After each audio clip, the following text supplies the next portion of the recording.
আসসালামু আলাইকুম ভিউয়ার্স, কেমন আছেন? আশা করি ভালো আছেন। আলহামদুলিল্লাহ আমিও ভালো আছি। দূরে কাছে যেখান থেকে বসে আমার ভিডিওটা দেখছেন সবাইকে জানাই আন্তরিক ধন্যবাদ ও শুভেচ্ছা। এই তো এদিক থেকে হলো সকাল সকাল প্লেট বাটি ধুতে হবে।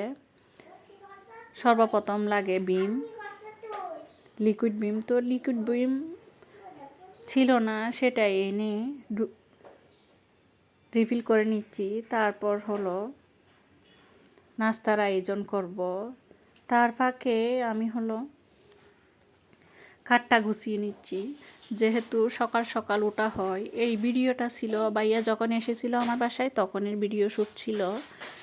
ভিডিও দেওয়ার যখন দিয়েছিলাম ভিডিওটা, লাস্ট ভিডিওটা, তখন মনে ছিল না, ওইটা স্কিপ হয়ে গিয়েছিল, সেজন্য এটা ভাবলাম আপনাদের সাথে শেয়ার করি।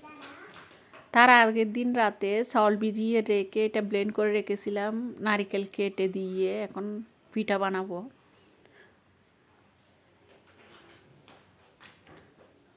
একদম ভালোই হয়েছে। চুলায় ছাঁচ বসিয়ে দিয়েছি, একটা একটা করে পিঠা বানিয়ে নিব। ডোটা মাশাল্লাহ অনেক সুন্দর হয়েছে, পিঠাটাও ভালো হয়েছে, খেতেও মজা হয়েছে। এরকম পিঠা আর কোনো দিন আমার হয় নাই, একদম পারফেক্টলি হয়েছে। সবগুলি দিয়ে দিচ্ছি। যারা এখনও পর্যন্ত আমার সাথে আছেন, একটা লাইক দেন নাই, ছোট্ট একটা লাইক দিবেন। আমি আপনাদের কাছে আবার অনুরোধ করছি, এতদিন পর্যন্ত ভিডিও দিতে পারি নাই, বাইরে ছিল, কাজে ব্যস্ত ছিলাম, আপনাদের ভিডিও দেখতে পারি নাই। তো ইনশাল্লাহ এখন থেকে আপনাদের ভিডিও দেখবো, আমিও নিয়মিত ভিডিও দিব। পাশে থাকা বেল আইকনটি বাজিয়ে দিবেন, যখনই কোনো আমি ভিডিও আপলোড করব আপনাদের ফোনে নোটিফিকেশান চলে যাবে। আপনারা আপনাদের সময় আর সুযোগ বুঝে আমার ভিডিওটা দেখে নেবেন। আর যারা এই কাজটি করে রেখেছেন তাদেরকে অসংখ্য ধন্যবাদ যে আমার পাশে আছেন।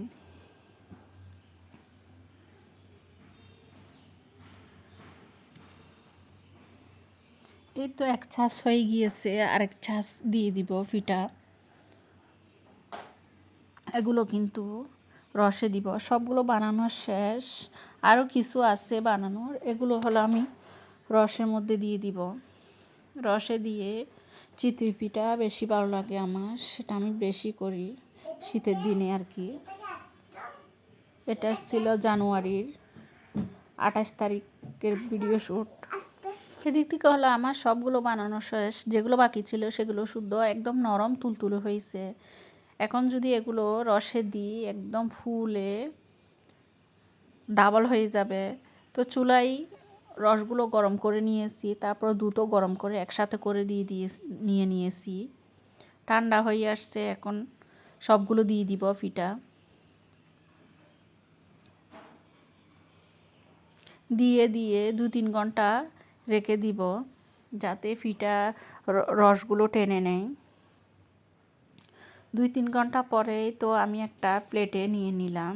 কি যে অবস্থা হয়েছে, খেতেও এমন মজা হয়েছে। এই পিঠাটা আমার বেশি ভালো লাগে, আমি সব সময় বানাই, সব সময় খাই। রস দিয়ে হলে তো আরও বেশি ভালো লাগে। এই তো চামচ দেওয়ার সাথেই একদম মিলিয়ে যায়। তো আজকে ব্লগটা ছিল পর্যন্ত, ভালো থাকবেন, সুস্থ থাকবেন, আল্লাহ হাফেজ।